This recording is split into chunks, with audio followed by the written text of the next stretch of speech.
All right. All right, Eric.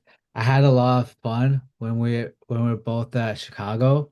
So, well, that's mainly why I want to have you here. But consider like most of my audience are in Asia. Well, half of them are in the state, but still, can you like introduce yourself a little bit?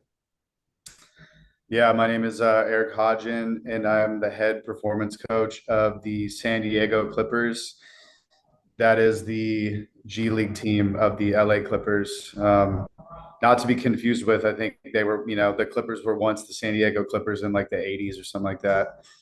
But we got the same, similar jerseys to them and all that. And we play our games in Oceanside, California. It's like right when you enter into San Diego County, basically. So, but yeah, I've been in the Clippers system. I was an intern for 4 years, and then I just did my fifth season as the head performance coach role. So yeah, I'm a cat with nine lives, you could say, in this organization, and it's been good, man. Everything's all good. So thank you for having me. Chicago was fun, and Yeah. it's good networking and good things like that. So I'm Yeah. glad to be on your podcast. I listen to your podcast all the time, so Thank you. it'll be crazy to hear my own monotone voice on it too, but I can elevate the voice when I need to as well. Yeah. But it's fun. It's fun.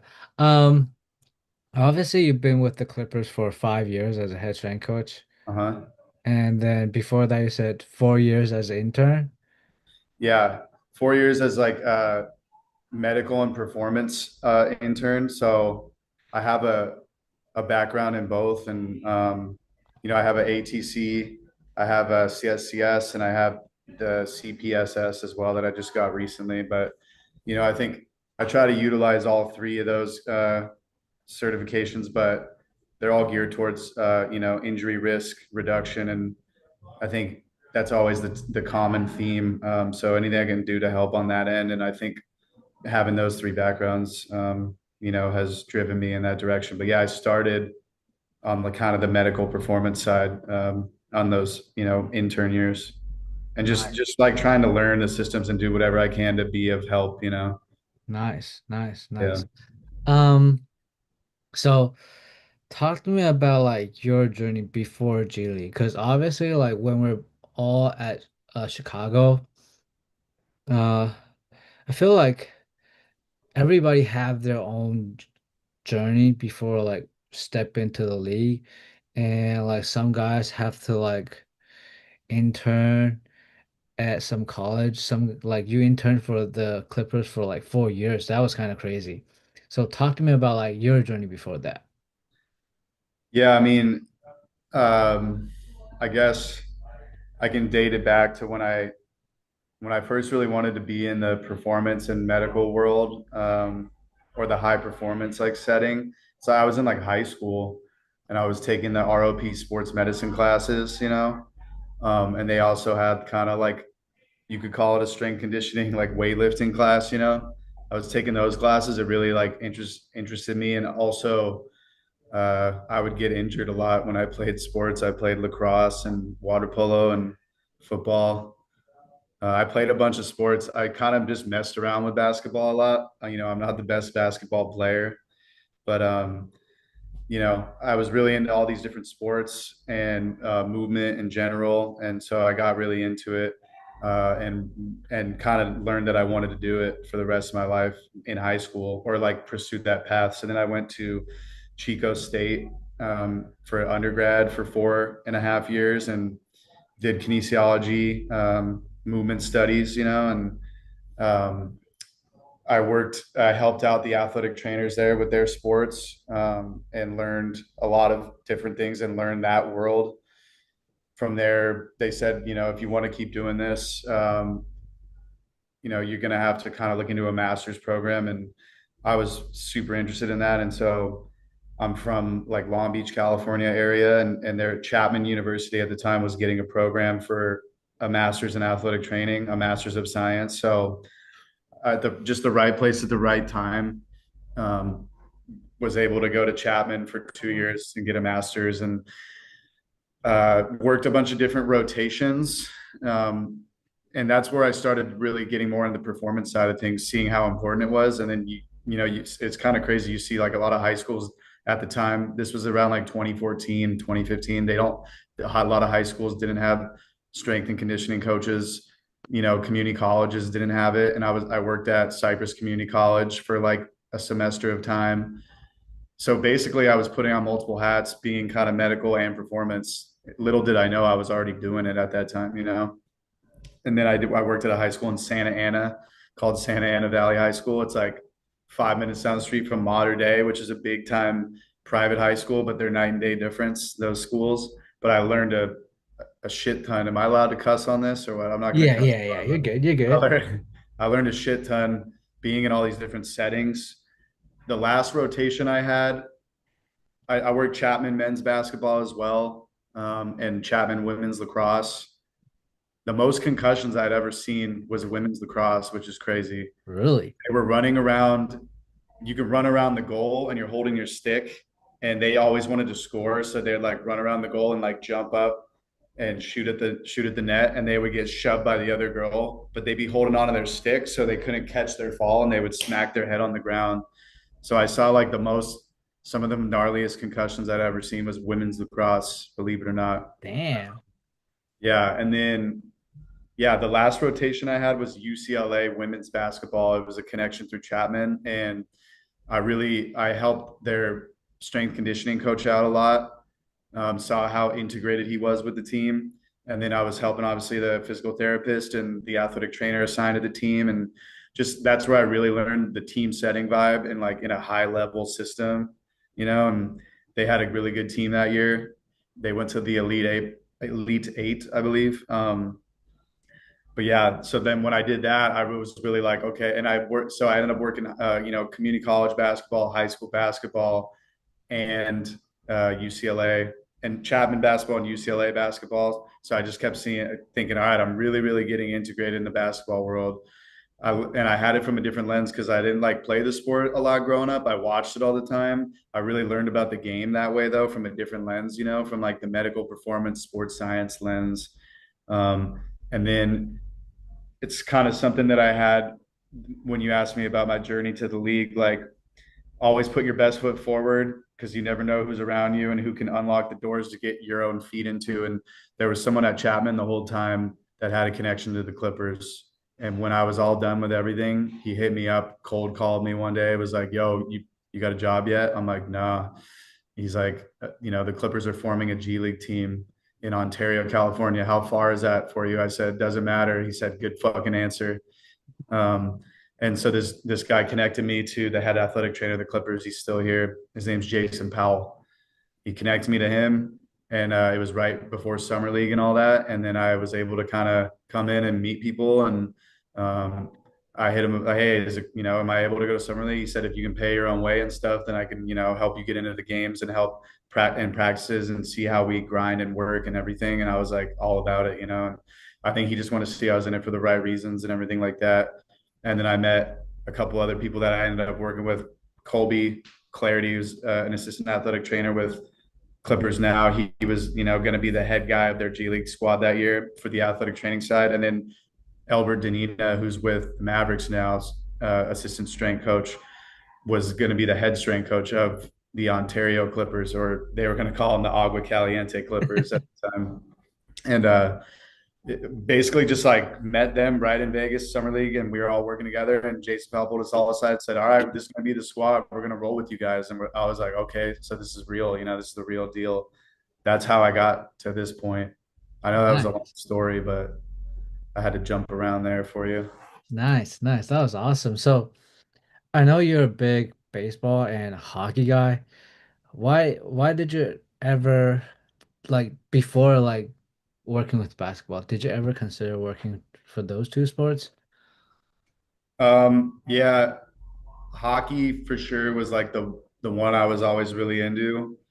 In Southern California, it's getting more popular, but it just wasn't like so popular. It's not like as common as the East Coast, or like Canada, obviously. But I was able to like maybe help out a little bit with Anaheim Ducks in the past, with connections through Chapman and stuff, and meet people that way. But I played hockey growing up and played pickup and things like that a lot at that time. I was always pursuing it. It just kind of just didn't work out. But then like there was this like, light at the end of the tunnel, which was basketball. Like it was like in front of me the whole time. I just needed to like hone in on it and realize like I think it's a nice thing. Like I was never really starstruck meeting the NBA dudes. Like obviously you can't be that way in any professional setting, but it I think that really helped me get into the NBA world and G League world. Like there was none of that really going on. I don't think it wouldn't happen in hockey either, but um, I don't know. I mean, baseball I gotten more recently into, but um, I think I like all these different sports. I think there's all these different movements that go on in them, and I think we can all learn from them all. Like I still watch baseball, basketball, and hockey and football. Those are my and golf. Now it's just to a point where my wife's gonna be like, "Are we really gonna watch another like sporting event?" Or like, "Can we watch something different here? Like, let's watch a different show." But no, hockey was the goal. Basketball was always around, and I realized like to just stick with the basketball world and see it from a different lens, but also learn from everybody around me. Nice, nice. Yeah. Obviously, you're like obviously Todd Wright and Maggie Bryant like built like one of the best staff in the whole league. So you're surrounded by good people. Um, so next thing I want to ask is obviously like you are an AT uh strength coach and G League there's no sports science. We have to be the sports science. So Yep. talk to me about like because most of the strength coach either they're just strength coach sports scientists or like they're just strength coach. Like they don't have the medical background. So how do you work with like your staff, especially you have like different background and like did that help you approach your training a little bit different? If that makes sense? Yeah. So the first part you said was like how do I integrate with others? Yeah, yeah, yeah. I think I mean, I always try not to think of the letters behind the name, and meet the person as a human. And so like it's kind of what I said earlier. Like if you asked uh, a physical therapist, a sports scientist, and an athletic trainer and a strength coach, like, hey, you all want to make sure like this athlete's available all the time, and you would do whatever you can to decrease the risk of injury happening. I think they would all say the same answer of obviously yes. So like having everybody aligned on that, like we all want to make sure this athlete's available to play. Now the performance coach side is like, I'm going to do what I can to create the best optimal outcomes for them to perform at their highest level when it matters the most, which is when fans are in the seats, the lights are on, the popcorn's popping, um, the cameras are on, et cetera. You know what I mean? So like, I think the performance coach's role is like really crucial where you're around them every day.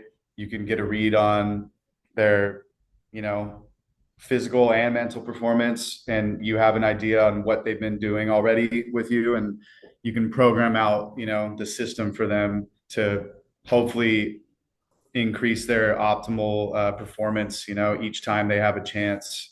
The medical side of it is like, fine tuning the body, the tissues, the joints, the tissue system, the fascial systems, like all those other systems, like the medical plays a big role in those daily check-ins, and maybe something's going on with their body. And so then you got the communication and the open space where everyone can communicate with each other. Then maybe the sports scientist now obviously is tracking it all and has a read on what they've really been doing, the amount of work they've been doing on the court as much as they can get, and then you can combine it all together. But yeah, in the G League, you just got to wear multiple hats. I think it's like I just try to like meet that person and really like find out what they like to do. I think having the medical person that's willing to be in the weight room space and open minded is huge, and vice versa.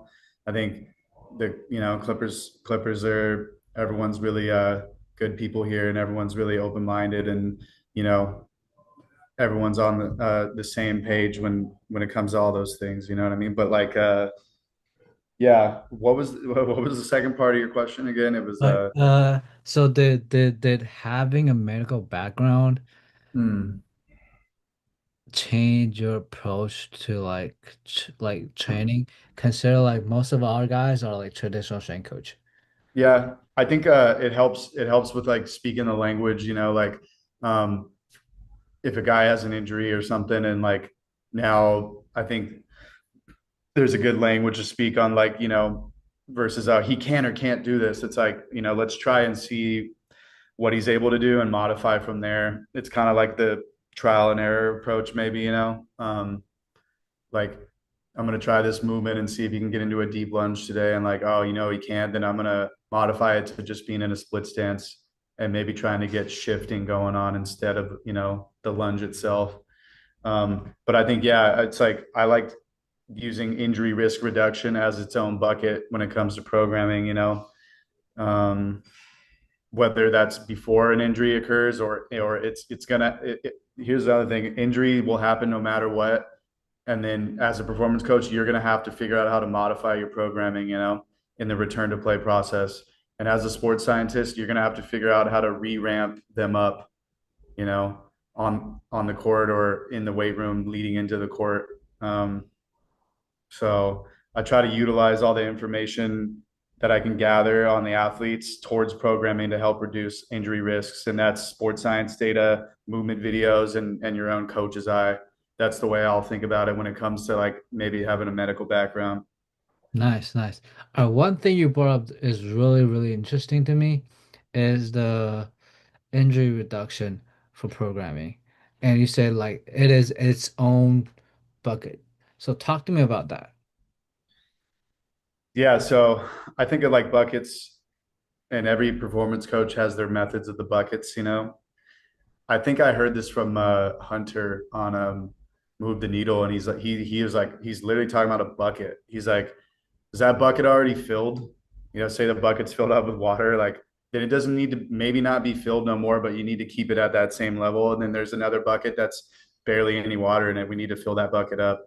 In other words, like we need to you know, go tackle those characteristics of performance.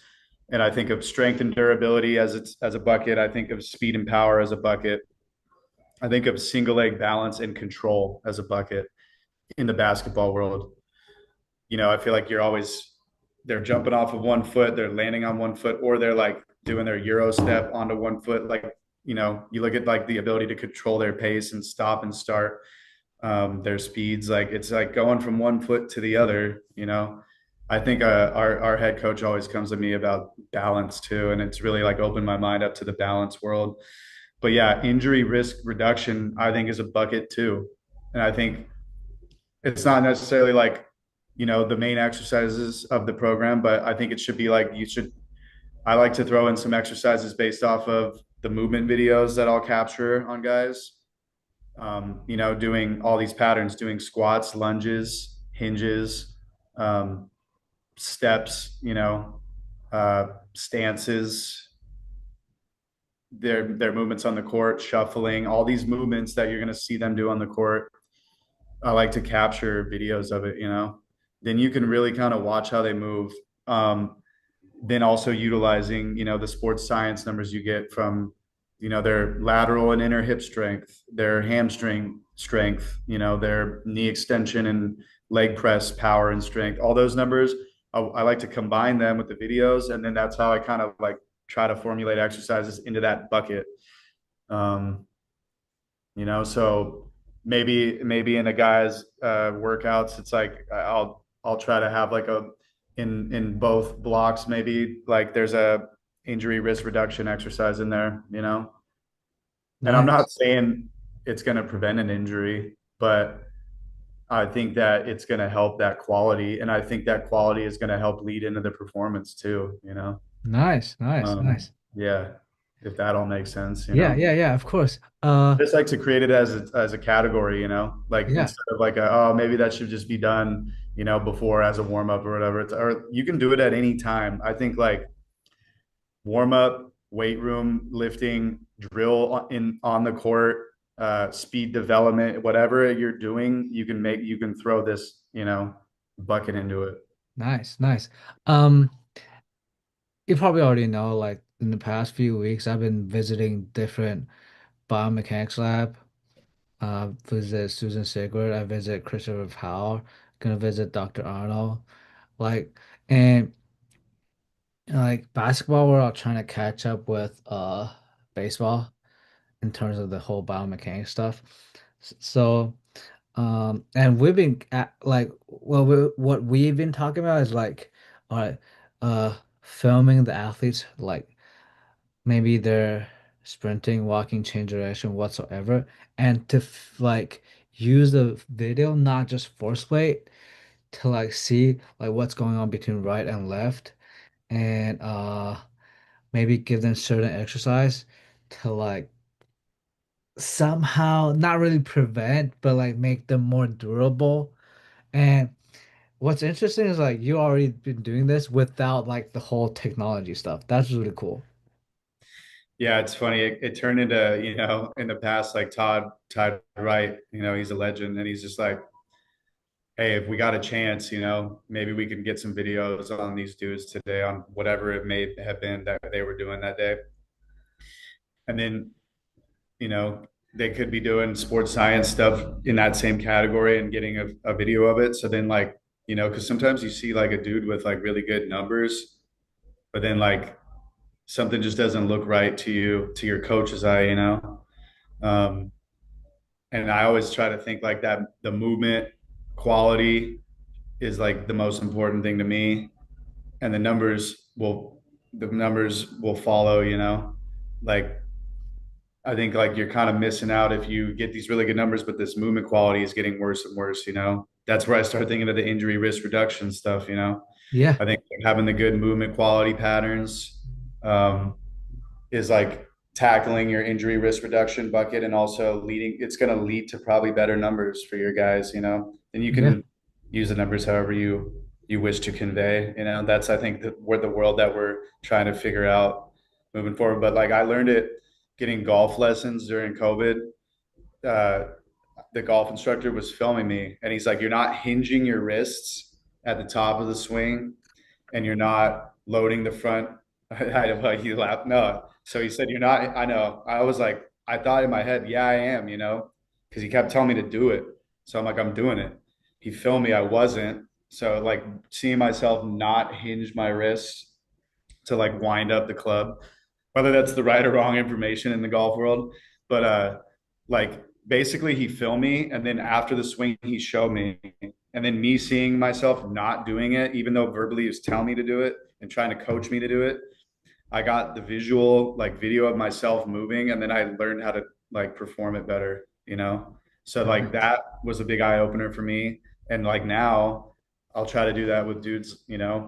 Maybe it's in their training or speed development or whatever it may be, and film a video. And then you can go look back on these videos when you're sitting on the couch, and something might catch your eye. And Yeah, then, but I think another thing is the instantaneous feedback. I'll go up to a dude and be like, look, this looked pretty good. This was your first set. It looked a little wonky. Here's your second set. It looked way better. So you're picking it up. When you show them doing the movement, now they kind of get a glimpse of it. So I think that could help too. nice, That's where I think the video stuff really helps. You just nice. gotta be dialed in, with the, also, just, you don't want to be the dude just like pulling your phone out, filming everything all the time. But if you got, trust with your athletes and everyone around you and stuff, and they know you're doing it for the right reasons, then it could be beneficial. Yeah, yeah, yeah. Um, Obviously, like I feel like the whole coaching eye part, it's almost gonna become a lost art if I'm making sense because we got more and more technology. People have been focusing more on force plate, connects on catapult whatsoever. Um, so I mean, the coaching art is really hard when like when it comes to like, communicating with like maybe front office or like your boss, something like that. So talk to me about like how you communicate with uh other people or your staff in terms of like when it comes to like these kind of stuff? When other people use numbers, how did you communicate with them? Yeah. Well, I think it helps that in with our G League team, our head coach is really into the stuff we do. He really likes it a lot. Um, and so I just kind of like chop shop with him.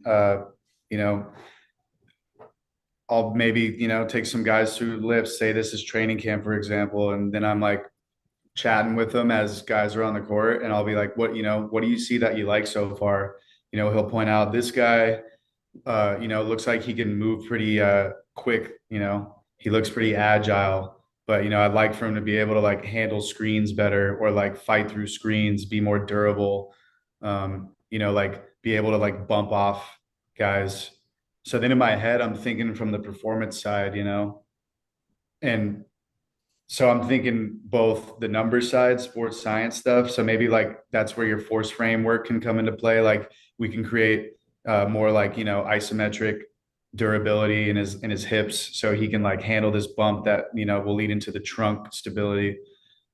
This is just me like thinking, and also it's going to be from the movement stuff, like so I'm just thinking like I'll utilize like the things that I hear from the coaches that they're trying to see improve with the guys, and also I'll weigh in on what I think as well. That's right. The different lens helps. I'm like going to them, leaning more on them for their basketball visual coaches eye and knowledge.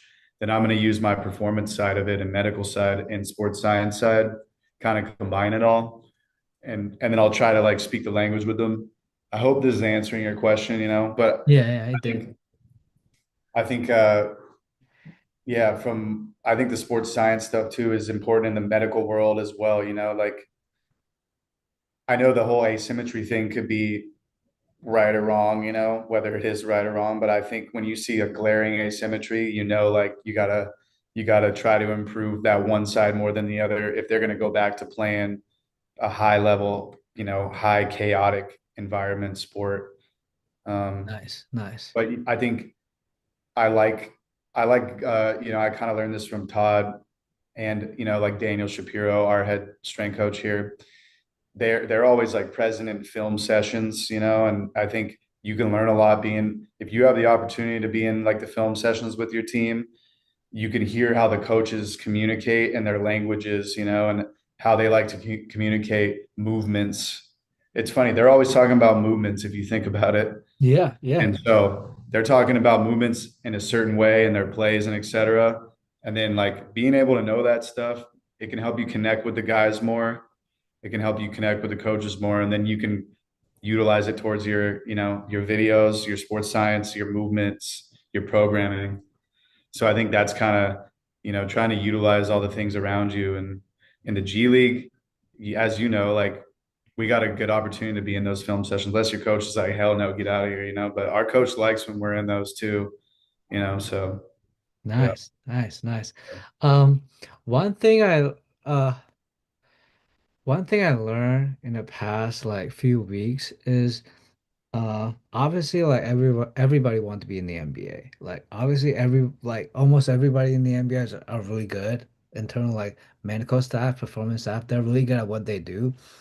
But like all the G League guys, especially like the G League guys we have this year, are amazing. They're like we have some really good people like you, like Brandon, like Garrett, right? Jeremiah. They're all really, really good. Like what they needed just a chance but they're like top notch. So another part I want to have you on is because like I know like you learn a lot. You did a lot like the Gary Gray stuff and you're pretty good at watching movement, like you said. And especially like when we're at Chicago, like talking about like how you watch an athlete move. So uh one thing that in the last few years is really huge in basketball world is change of direction and deceleration, right? So talk to me about like how you how you train those quality. Yeah, I think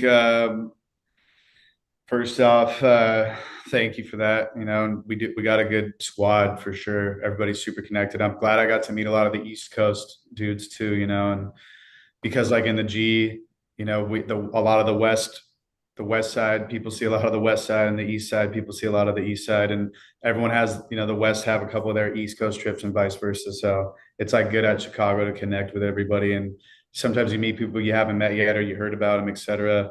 But yeah, I think when it comes to change direction and deceleration, it's important to factor in all three dimensions of movement, um, like the three planes of motion. But I think I'm thinking linear, lateral, and multi-directional.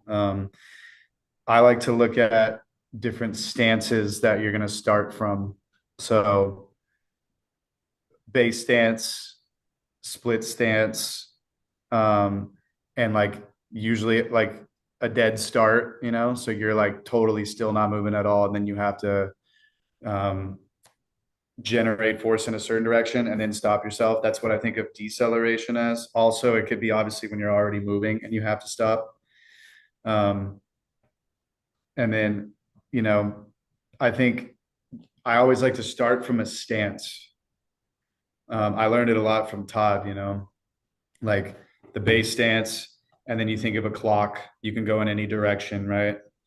Obviously, whatever direction you go in might turn it into acceleration or deceleration, and also change direction. But I think starting with the stance, so like it could be let's talk, you know, for example, lateral. You're working on lateral stuff. You're in a base stance, probably going to look at their feet, their shins, and their hips and their trunk. It's going to be like starting from the foot though, and you want to be able to like push into the ground, right? Say I'm on the pushing off the right leg into a wall, perhaps. So I'm starting in a base stance. Did I get into this other position where I'm pushing on the ground into the wall?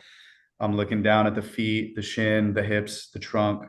Um, that's kind of probably what I'm gonna first gonna do, you know. Um, then I'm gonna like your stance can lead into now. I would progress stances into shifts, you know.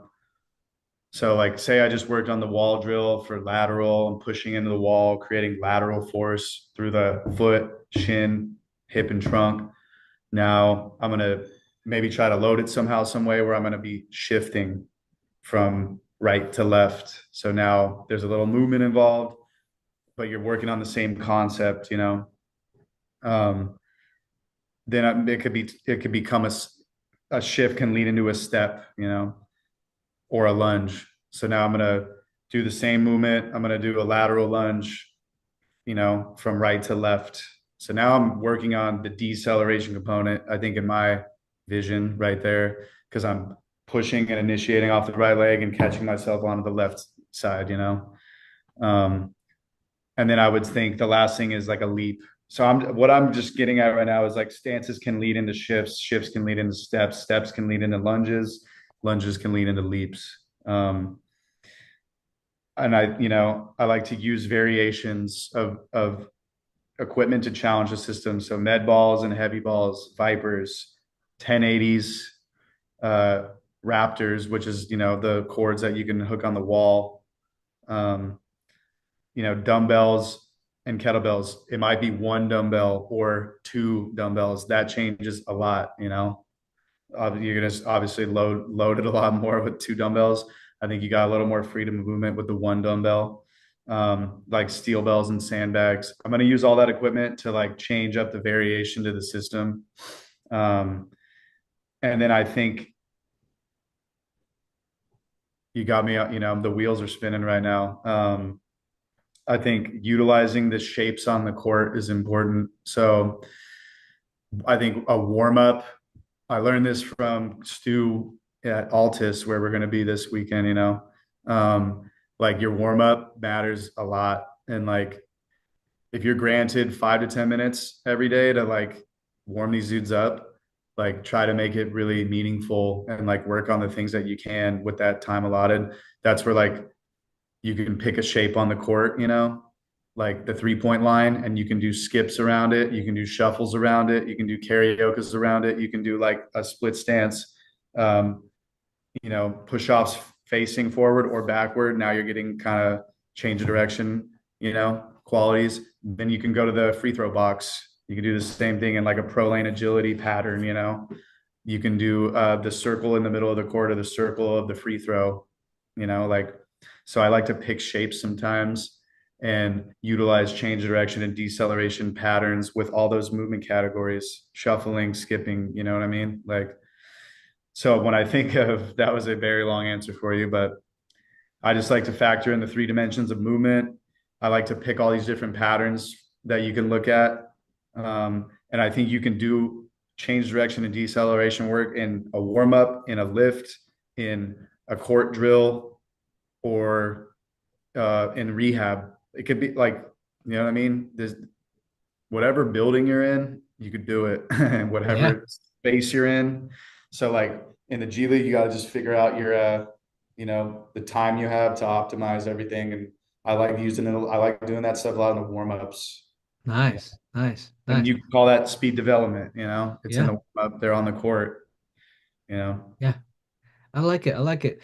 That's that's probably one of the best answer I get from a basketball guy in terms of like change of direction and deceleration. Somehow And I are you believe pumping my tires like that or what? No, I'll take it. I'll take it. I feel like no, I was kind of, I'm trying to be like, I'm working on being clear and concise, So I feel no, like that that was was not awesome. a clear and concise answer. That was a little like, No, it's all right. bouncy. Like we have to do it. We have to find ways to like do different stuff to like achieve the same goal so many times. Like you have to kind of be like that all the time. But to be honest, that's actually one of the best like answer I get from a like I said from a basketball strength and conditioning coach when it comes like deceleration because I do feel like talking to all these strength coaches around the world, I do feel like well people are gonna hate me, but I'm gonna say this anyway.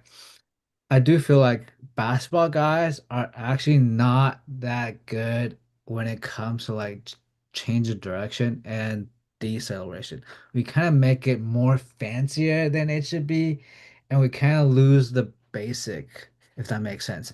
But the way you explain it and the way you use your hand to like show it, it's really awesome. I like it. I think, like being able to explain the whys before the whats is important. I think quite simply, it's like all my like training and programming and warm-ups and speed development and rehabs and return to play, all I'm looking at and thinking about, and I've learned this from everyone around me at the Clippers, is like all the demands of what are about to happen on the court. Like you have to be able to shuffle, you have to be able to jump and land, you have to be able to stop and start, forward and back, side to side. You have to be able to do crossover steps. You have to be able, you're not going to be karaokeing on the court, but like you're going to have to do crossover steps and turn your hips. Sometimes your foot goes behind, you do almost like a backwards crossover step. Um, like, so I think it's important to be like training them. So like, you're not, the system isn't shocked when they're on the court and they have to do it. Obviously, like some of these dudes been doing this their whole life as far as basketball goes, and like, so it's second nature to them, but like whatever you can do to like, create these patterns like very fluidly. Um, there's a lot of really good basketball players that already just know how to do it. But Yeah. yeah, I think you just like look at everything they got to do on the court, and then if you want to get creative with it, you look at the shapes on the court and you start moving them around those shapes to expose them in different ways, different angles, different lines to the fascia, etc. Nice, nice, nice. So, uh, obviously, like with this at this era, like with AI, with the internet, you can get anything you want, any information you want, right? And we both know you already did a lot of like category stuff, a lot of speed and change direction. What are some topics that like you are currently really interested in right now and you want to learn more about? Yeah, I'm trying to just get better at the sports science stuff. like this past couple seasons, I've really tried to utilize the force plates a lot more, the force frame, the Nord board. So I can just like, because I think it's like really important on the return to play process to be able to perform all those, and then not only like collect the data, but then like collaborate with your PHW team, performance health and wellness team, or your sports science team as well, and like come up with the common goals on what you're trying to do to get this player back. Mm, Um, so that's like a general answer to you, but I just got the CPSS, and I'm really trying to hone in on that more. I'm looking at doing like this lower leg rehab and performance program. I really like this like concept of the rehab performance type of stuff. I think it's like I think I can, I think of that maybe being something that grows in this world. Having the performance coach presence and understanding the weight room really well, and then being able to like understand on the rehab side of things. Because yeah, like what I said earlier, like dudes get hurt and you just have to like learn how to do it. You don't yeah, really have a choice. yeah. You got to modify stuff, and you can still be a perform. You can still like hone in on the performance coach side of it all, and Mm. strength and conditioning side of it all. Uh, but what is the dude's name? This is gonna make me sound stupid now. I can't remember it. Let me see. I typed his name in. Is it David Gray? Yeah, David yeah, Gray's yeah, like yeah, lower leg, like rehab and performance, like online program. I want to do that. I was looking to do that this summer. I just got Adam Virgil's book. Shout out to him. Obviously, he's yeah. he's a mastermind here, and he gave me his book that I'm gonna start reading. And Damn, then, I'm jealous. He gave you his book. well, I I need think he mine. just got a bunch for the Clippers people. Um, what else? Going to Alta Speed Summit with you. I like every year I got to do some sort of speed thing. I love the speed stuff. Because I feel like the speed stuff too, like, there's a lot of like common information you see, and there's a lot of like other information that you could really like find out. You got to like dig through the crates, and like track and field coaches have all this, really cool knowledge and important stuff when it comes to that. Like that's like what they do all the time. Yeah, So yeah, I always try to do a speed course every off season.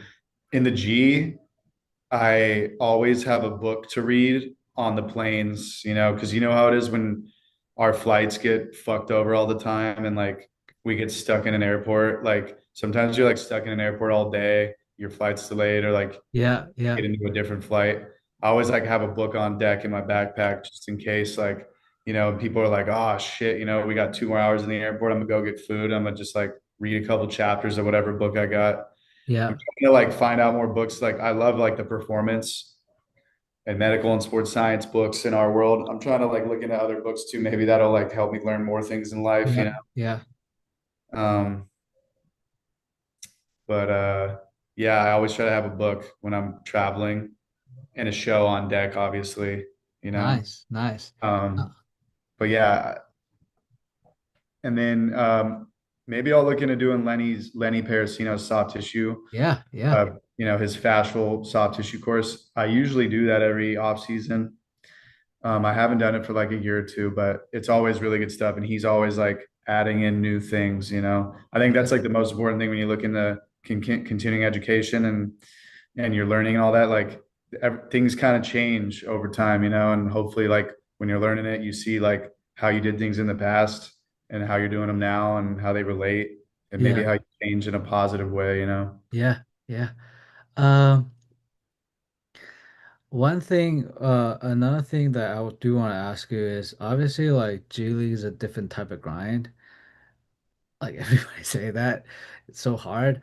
Um, and when we're all at Chicago, like we're talking to each other, like uh, Garrett get DMs, I get DMs, you get DMs. Like actually, I DM'd you before, I G know you DM'd did. you before, right? So, I so should have here's the thing. responded. Here's the I'm thing. bad with that shit. I need No, to be but it's better all with right. It's all that. right. So my question to you is, uh, obviously we're in the G League.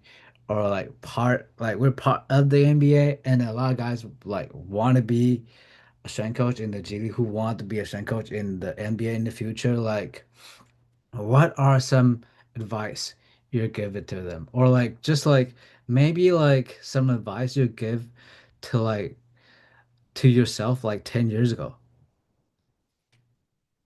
Yeah, advice I give to others is what I said earlier, like always put your best foot forward every day, even if it's a bad day, you know, and everyone has bad days, but like, what are you doing to grow? Like the NBA culture always wants to see somebody with a growth mindset.